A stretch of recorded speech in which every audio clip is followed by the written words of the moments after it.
रवींद्र वस्त्र निकेतन मध्ये सुरू आहेत दिवाळीच्या गुलीगत ऑफर्स। तब्बल 2 एकरात विस्तारलेल्या रवींद्र वस्त्र निकेतन मध्ये फुल फॅमिलीची full shopping. Diwali double gift धमाका दिनांक 15 ऑक्टोबर ते 10 नोव्हेंबर पर्यंत 4500 रुपयांच्या पुढील प्रत्येक खरेदीवर हमखास गिफ्ट। प्रथम बक्षीस 3 दुचाकी, द्वितीय बक्षीस 23 LED टीव्ही, तृतीय बक्षीस 79 मिक्सर, चतुर्थ बक्षीस 83 कुकर्स यांसह आकर्षक ऑफर्स। तर मग वाट कसली बघताय, त्वरा करा। फॅशन वाली दिवाळी साजरी करायची फक्त रवींद्र वस्त्र निकेतन मध्ये। रवींद्र वस्त्र निकेतन, सलगरे व शाखा। पक्ष जिवंत ठेवण्याचं काम नेता नव्हे तर कार्यकर्ते करत असतात। दादा घराण्याने अनेक वर्ष काँग्रेससाठी काम केले। विशाल पाटील खासदार झाल्यानंतर दुसऱ्या दिवशी त्यांनी काँग्रेसला पाठिंबा दिला। गेल्या विधानसभा निवडणुकीत जयश्रीताई पाटील यांचा दावा असताना त्या थांबल्या। आता उमेदवारीला संघर्ष करावा लागतोय। प्रत्येक निवडणुकीत दादा घराण्याचा बळी का, असा सवाल करत यावेळी जयश्रीताई पाटील यांना निवडून आणण्यासाठी कामाला लागावे असे आवाहन माजी केंद्रीय राज्यमंत्री प्रतीक पाटील यांनी केले। तर जयश्रीताई पाटील यांचा अर्ज दिनांक 28 ला शक्ती प्रदर्शनासह भरण्याचा निर्णय बैठकीत घेण्यात आलाय। स्वर्गीय वसंतदादा पाटील आणि स्वर्गीय मदनभाऊ पाटील यांच्या कार्यकर्त्यांचा मेळावा येथील काँग्रेस कमिटीमध्ये पार पडला। या मेळाव्यात माजी केंद्रीय राज्यमंत्री प्रतीक पाटील बोलत होते। प्रतीक पाटील म्हणाले, मदनभाऊ पाटील यांच्या निधनानंतर झालेल्या विधानसभेच्या निवडणुकीत जयश्रीताई पाटील यांना उमेदवारी मिळणं आवश्यक होतं, मात्र पृथ्वीराज पाटील यांना उमेदवारी देण्यात आली। तरी देखील जयश्रीताई पाटील आणि दादा घराण्याने त्यांना पाठिंबा दिला, प्रचारात सक्रिय सहभाग घेतला। थोडक्या मताने त्यांचा पराभव झाला। गेल्या वेळी आम्ही पाठीशी राहतो, यावेळी त्यांनी राहावं। सध्या पश्चिम महाराष्ट्रात एकही महिलेला उमेदवारी मिळालेली नाही। महिलांचे अनेक प्रश्न आहेत, ते सोडवण्यासाठी जयश्रीताई पाटील यांना उमेदवारी देणं आवश्यक आहे। आपले विरोधक पृथ्वीराज पाटील नाहीत तर भाजपचा आपल्याला पराभव करायचा आहे। हक्काचा आमदार झाला पाहिजे, त्यासाठी जयश्रीताई पाटील यांच्या विजयासाठी कार्यकर्त्यांनी कामाला लागावे असे आवाहन प्रतीक पाटील यांनी केले। शिवाय दादा घराण्यांनी अनेक संस्थांचे जाळे निर्माण करून तरुणांना काम दिले। स्थानिक आमदारांनी तरुणांसाठी काय केलं? शेतकरी बँक अडचणीतून बाहेर काढण्यासाठी स्वर्गीय मदनभाऊ पाटील यांनी प्रयत्न केले। बँक ही कर्जदारांनी बुडवली आहे। ते लोक सध्या भाजपमध्ये असल्याचा आरोप देखील त्यांनी केला आहे।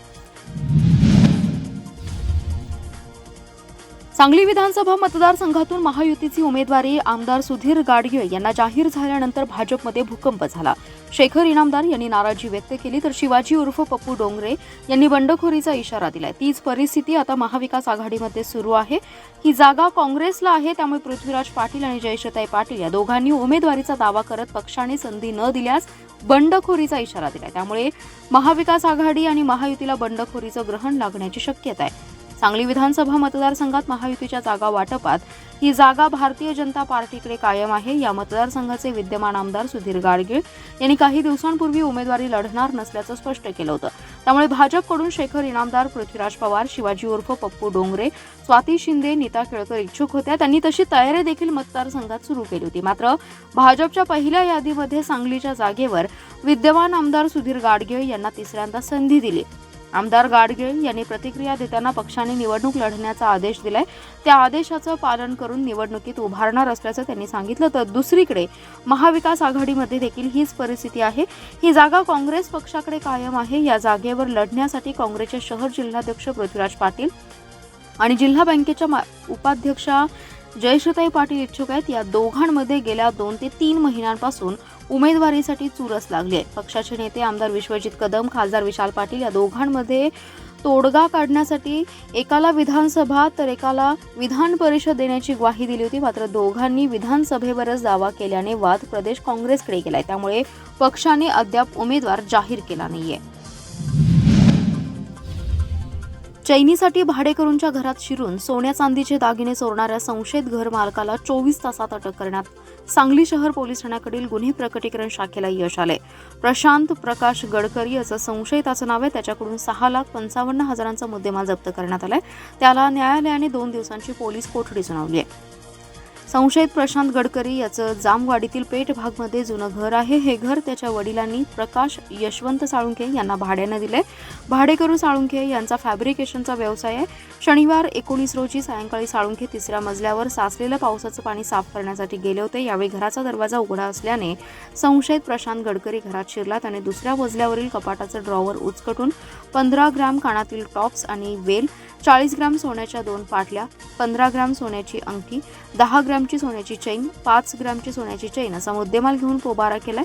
पोलीस उपअधीक्षक विमला एम, शहरचे निरीक्षक संजय मोरे यांनी गुन्हे प्रकटीकरण शाखेला चोरीचा छडा लावण्याचे आदेश दिले होते. पोलीस उपनिरीक्षक महादेव पवार यांच्या नेतृत्वाखाली प्रशांत गडकरी हा परिसरात फिरत असल्याचं दिसून आलं. पोलिसांनी कॉल रेकॉर्डिंगचीही तपासणी केली. दरम्यान पथकातील सचिन शिंदे, संदीप कुंभार, पृथ्वीराज कोळी यांना चोरीचे सोने विक्री करण्यासाठी एक जण सराफ कट्टा येथे येणार असल्याची माहिती मिळाली. पथकाने पांजरपोळजवळ प्रशांत गडकरी याला ताब्यात घेऊन झडती घेतली. यावेळी त्याच्याकडे चोरीतील सोन्याचे दागिने मिळून आले. चैनीसाठी त्याने चोरी केल्याची कबुली दिली आहे. सांगली शहरातील पंचमुखी मारुती रस्त्याच्या कडेला लावलेल्या इलेक्ट्रिक दुचाकीने दुपारी अचानक पेट घेतला. बघता बघता आगीनं रौद्ररूप धारण केलं आणि यात संपूर्ण दुचाकी जळून खाक झाली आहे. घटनेची माहिती मिळताच अग्निशामक दलाच्या पथकाने धाव घेत आगीवर नियंत्रण मिळवलं. शहरातील पंचमुखी मारुती रस्त्यावर एका इलेक्ट्रिक दुचाकीने पेट घेतला. ही घटना बुधवारी दुपारच्या सुमारास घडली आहे. महापालिकेच्या अग्निशामक पथकाने ही आग आटोक्यात आणली. पंचमुखी मारुती रस्त्यावर साळुंखे यांनी दुचाकी घरासमोर पार्क केली होती. दुपारी अचानकच दुचाकीने पेट घेतला. आजूबाजूला आणखीन 2 दुचाकी होत्या. नागरिकांनी सतर्कता बाळगत अग्निशामक विभागाशी तात्काळ संपर्क साधला. अग्निशामक दलाच्या जवानांनी धाव घेत आग आटोक्यात आणली. नेहमीच दाखल होणाऱ्या गुन्ह्यांमुळे चर्चेत असणाऱ्या सांगली जिल्हा पोलीस दलाने कौतुकास्पद कामगिरी केली आहे. गुन्हे आणि गुन्हेगार शोध आणि जोडणी प्रणाली अर्थात CCTNS मध्ये सांगली जिल्हा पोलीस दलाने राज्यात प्रथम स्थान पटकावले. पोलीस विभागाकडून ही माहिती देण्यात आली आहे. त्यामुळे राज्यात सांगली जिल्ह्याची मान उंचावली आहे. पुणे येथील गुन्हे अन्वेषण विभागाचे अतिरिक्त पोलीस महासंचालक यांच्याकडून पोलीस घटकांच्या CCTNS कामगिरीबाबत आढावा दर महिन्यात घेण्यात येतो. राज्यातील सर्व घटकांचे जून महिन्यातील CCTNS मासिक कामगिरी अहवालांचं अवलोकन करून दिलेल्या गुणांकनुसार सांगली जिल्ह्याने राज्यात प्रथम क्रमांक पटकावलाय. 2024 वर्षामध्ये सातत्य राखत पहिल्या 3 क्रमांकामध्ये जिल्ह्याचं नाव होतं. दैनंदिन प्रभावी वापरामध्ये अचूकता राखण्यात, अद्ययावत माहिती भरण्यात, नागरिकांच्या तक्रारी इत्यादींबाबत जलद गतीने निर्गती केल्याबद्दल जिल्हा पोलीस दलांना 98.1% गुण मिळालेत. नागरिकांना कोणत्याही प्रकारे असुविधा होणार नाही. तसेच जिल्ह्यातील सर्व पोलीस ठाण्यांचे सर्व कामकाज हे आधुनिक तंत्रज्ञानाचा वापर प्रभावीपणे करून सर्व कामकाज हे ऑनलाईन पद्धतीने करण्यावर पोलीस अधीक्षक संदीप घुगे, अप्पर पोलीस अधीक्षक तथा नोडल अधिकारी ऋतू खोकर यांनी सर्व पोलीस ठाण्याच्या प्रभारी अधिकाऱ्यांना मार्गदर्शन करत सूचना दिल्या होत्या. याच अनुषंगाने सांगली जिल्हा पोलीस दलाने उत्कृष्ट कामगिरी करत राज्यात सर्वाधिक गुण प्राप्त करून प्रथम येण्याचा बहुमान प्राप्त केलाय. सदाभाऊ खोत परिवर्तन महाशक्ती आघाडीत आले तरी त्यांना घेणार नाही. आमच्या आघाडीत स्वच्छ हात, स्वच्छ चारित्र्याची लोक पाहिजेत. मी जास्त काही बोलत नाही असं म्हणत स्वाभिमानी शेतकरी संघटनेचे नेते राजू शेट्टी यांनी रयत क्रांती संघटनेचे संस्थापक अध्यक्ष आमदार सदाभाऊ खोत यांच्यावर टीका केली होती. शेट्टी यांच्या याच टीकेला आता सदाभाऊ खोत यांनी प्रत्युत्तर दिले. जनतेनं त्यांना डोक्यावर घेतलं आणि पायाखाली तुडवलं, त्यामुळे मला काही उत्तर देण्याची गरज नाही अशा पलटवार त्यांनी केलेला आहे. सदाभाऊ खोत म्हणाले, राजू शेट्टी यांना अहंकार आल्याचं पाहायला मिळते. शेतकरी चळवळीसाठी अनेकांनी बलिदान दिले, रक्त सांडले. राजू शेट्टींसारख्या 1.5 शहाण्याची मला काही गरज नाही. ते दररोज काशीला जाऊन आंघोळ करत आहेत असा त्यांचा समज झालाय. हातकणंगले लोकसभा मतदारसंघातील जनतेनं त्यांना डोक्यावर घेतलं, खांद्यावर घेतलं, पायाखाली घेऊन तुडवलं आणि त्यांचं डिपॉझिट जप्त केलं. हे जनतेनं त्यांना दिलेलं उत्तर आहे. मला काही त्यांना उत्तर देण्याची गरज नाही.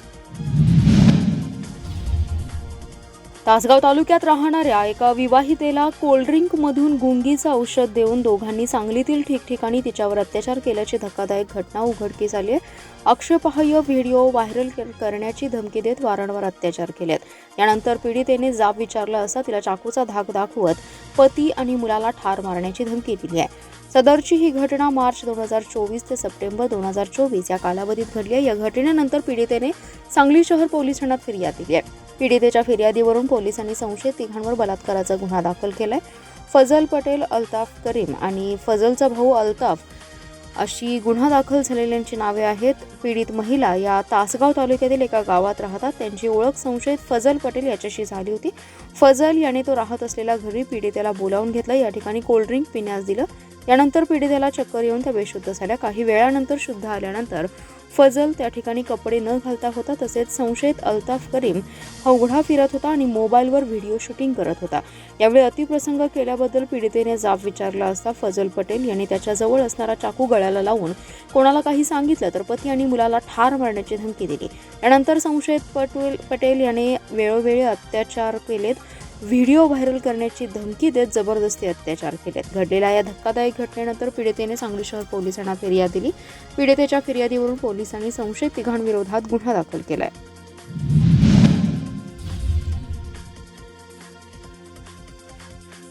मिरजेतील गणेश तलावजवळ स्वतःजवळ देशी बनावटीचं पिस्टल घेऊन फिरणाऱ्या तरुणास पोलिसांनी जेरबंद केले. तसंच या तरुणाला पिस्टल विकणाऱ्या सांगलीतील एकास अटक केली आहे. स्थानिक गुन्हे अन्वेषणच्या पथकाने सदरची कारवाई केली. या तरुणाकडून एक पिस्टल आणि एक जिवंत काडतूस असा 50,400 रुपयांचा मुद्देमाल जप्त केलाय. ऋषिकेश सूर्यकांत कुंभार असं अटक केलेल्या तरुणाचं नाव आहे. दरम्यान विक्री करणारा मलिक शेख याच्यावर गुन्हा दाखल झालाय. विधानसभा निवडणुकीच्या पार्श्वभूमीवर अवैधरित्या अग्निशस्त्रे तस्करी आणि घेऊन फिरणाऱ्यांवर कारवाई करण्याचे आदेश पोलीस अधीक्षक संदीप घुगे यांनी दिले आहेत. त्यानुसार स्थानिक गुन्हे अन्वेषण विभागाचे पोलीस निरीक्षक सतीश शिंदे यांनी पथके तैनात केली आहेत. त्यानुसार पथकातील कर्मचारी अनंत कुडाळकर आणि सोमनाथ पतंगे हे मिरज विभागात पेट्रोलिंग करत असताना संशयित ऋषिकेश कुंभार हा स्वतःजवळ अवैध देशी पिस्टल घेऊन फिरत असल्याची माहिती मिळाली. त्यानुसार पथकाने गणेश तलावजवळील आळतेकर हॉलकडे जाणाऱ्या मार्गावर सापळा रचून संशयित कुंभार याला ताब्यात घेतलं. त्याची तपासणी केली असता त्याच्याजवळ देशी पिस्टल आणि एक जिवंत काडतूस मिळालं. याबाबत विचारणा केली असता त्याने सदरचं पिस्टल हे काही महिन्यांपूर्वी त्याचा मित्र मलिक शेख याच्याकडून विकत घेतल्याचं सांगितलं. यानंतर त्याला ताब्यात घेऊन पुढील कारवाईसाठी मिरज शहर पोलिसांच्या स्वाधीन करण्यात आलंय. महिलांच्या प्रश्नावर पृथ्वीराज पाटील हेच रस्त्यावर उतरले. स्वच्छतागृहाचा प्रश्न असेल किंवा महिला आणि मुलींवर होणारा अत्याचार असेल याविरोधात ठाम भूमिका घेतली. असाच नेता सांगलीचा आमदार झाला पाहिजे. त्यासाठी काँग्रेसच्या महिला बहिणी लाडक्या भगिनी त्यांच्या पाठीशी ठाम उभ्या राहतील असा विश्वास आज काँग्रेस महिला कार्यकर्त्यांच्या बैठकीत व्यक्त करण्यात आलाय. सांगली विधानसभा क्षेत्रातील विविध महिला संघटनांच्या महिलांनी एकत्रित येत आज बैठक घेतली आहे. काँग्रेसने पृथ्वीराज पाटील यांना सांगली विधानसभा मतदारसंघातून उमेदवारी द्यावी, अन्यथा बाबांनी बंडखोरीशिवाय पर्याय राहणार नाही. लढणाऱ्या नेत्यावर अशी वेळ आणू नका. महिलांच्या पाठीशी ठाम उभा राहणारा नेता सांगलीला हवाय असं आवाहन त्यांनी केलंय. लोकसभेत खासदार विशाल पाटील यांना निवडून देऊन महिलांनी ताकद दाखवली.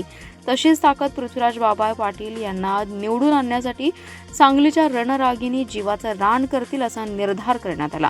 पृथ्वीराज पाटील यांनी केलेल्या कामाचा आढावा यावेळी घेण्यात आलाय. आमदार विश्वजित कदम यांच्या नेतृत्वाखाली त्यांनी गेली 10 वर्ष संकट काळात पक्ष वाढवलाय. गेले 5 वर्ष ताकदीने पक्षाची बांधणी केली आहे. सामान्य माणसापर्यंत पोहोचून काँग्रेसच्या विचारांची मजबूत बोट बांधली आहे. कुणाच्या दबावामुळे त्यांना डावलण्याचा निर्णय काँग्रेसने घेतला तर सांगलीकर महिला ते सहन करणार नाहीत असा इशारा देखील यावेळी देण्यात आलाय.